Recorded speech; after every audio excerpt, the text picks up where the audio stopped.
Ötken kışlar qaytdı, şımır çeşek attı, huş hisleri yattı güllerge.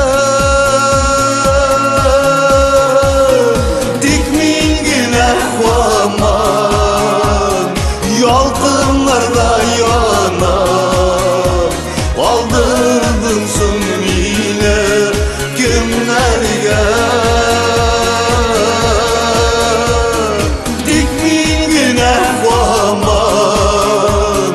Yalqınlarda yanam, kaldırdınsın yine günlerge.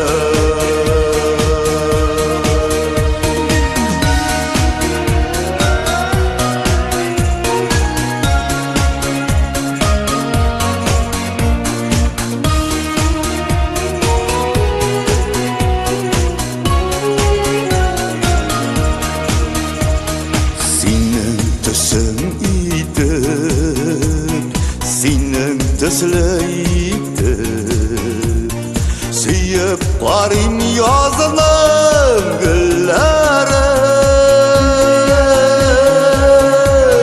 Qaytuğan illerge, ışırma jillerge, qabatlanmaz yaşlık günleri.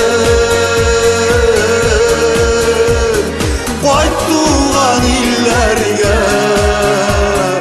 ışırma jillerge, qabatlanmaz yaşlık günleri.